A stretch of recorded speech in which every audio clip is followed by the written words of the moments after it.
A short while ago, China officially commissioned its new Type 003, the Fujian, a super aircraft carrier, into active service.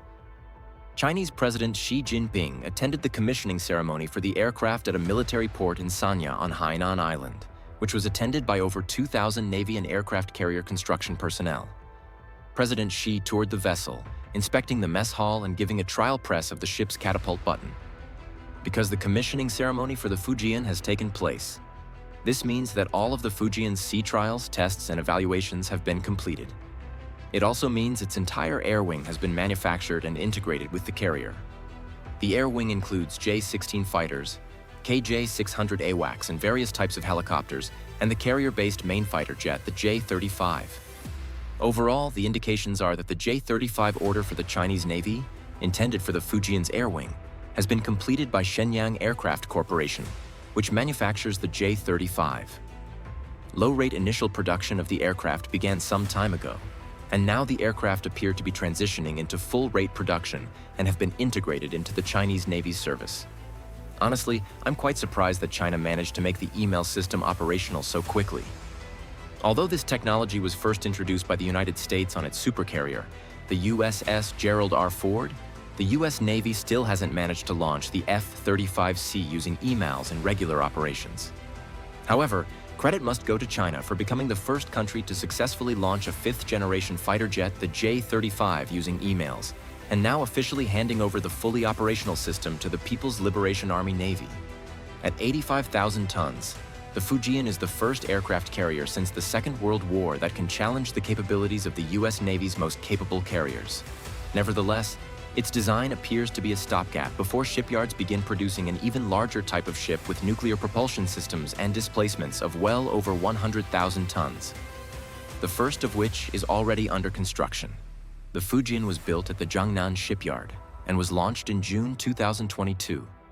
3 years later, in early June 2025, the ship began testing its electromagnetic catapult system at sea. The new carrier through the Taiwan Strait for the first time sailed in September, in what was widely regarded as a significant show of force, before sailing into the South China Sea for training and research trials. There are three main types of aircraft carriers: ski jump, steam catapult, and the most advanced category, electromagnetic catapult EMALS. Currently, only 2 carriers in the world are operational with electromagnetic launch technology. In a ski jump carrier, aircraft rely on their own engine thrust to take off. Since the fighter jet has to apply extra power during takeoff, it consumes additional fuel right at the start. To achieve this, the aircraft must carry more fuel but fewer weapons, otherwise, it cannot take off properly.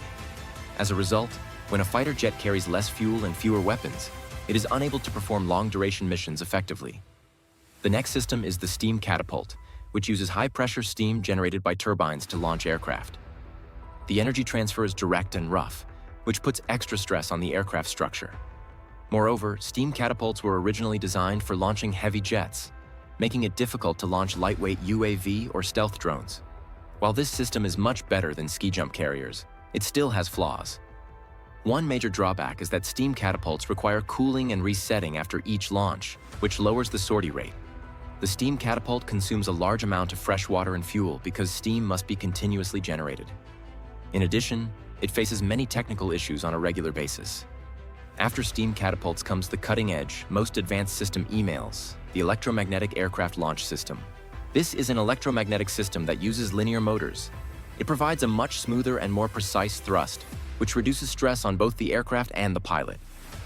EMALS can smoothly launch aircraft of all types and sizes, including heavy fighters, stealth jets, drones, AWACS, and even tanker aircraft. It has fewer moving parts and is digitally controlled, which means lower maintenance costs and less downtime. Unlike steam catapults, EMALS uses electricity supplied by the carrier's nuclear reactor or power system, making it far more economical in the long run. Another major advantage is its smooth acceleration, which extends the operational life of aircraft. Moreover, EMALS can launch aircraft in rapid succession, enabling a much higher sortie rate during combat operations. The J-35, also known as the FC-31 naval variant, is China's answer to the U.S. Navy's F-35C.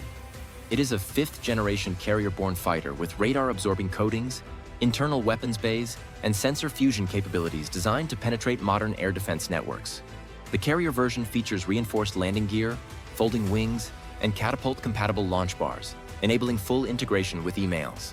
With an estimated combat radius of 1,200 kilometers, the J-35 extends China's maritime strike envelope deep into contested regions such as the Philippine Sea or Indian Ocean choke points. Its ability to deploy long-range PL-15 air-to-air missiles, with reported ranges exceeding 200 kilometers, positions it as a formidable counter to US and Allied fourth-generation fleets. J-15T is derived from the Russian Su-33. The J-15 Flying Shark has long been the plan's workhorse, but its ski jump limitations reduced payload and safety margins. The J-15T catapult variant addresses these shortcomings with strengthened structures, modernized avionics, and full EMALS compatibility. The fighter serves as a multi-role platform, conducting fleet air defense, maritime strike, and close air support, bridging the operational gap until J-35 production reaches mass scale. By sustaining dual generations of fighters, the plan ensures combat readiness while simultaneously advancing toward a stealth-dominated air wing. KJ-600 modeled conceptually on the US E-2D Hawkeye, the twin-turboprop KJ-600 is perhaps the most strategically consequential aircraft of the trio.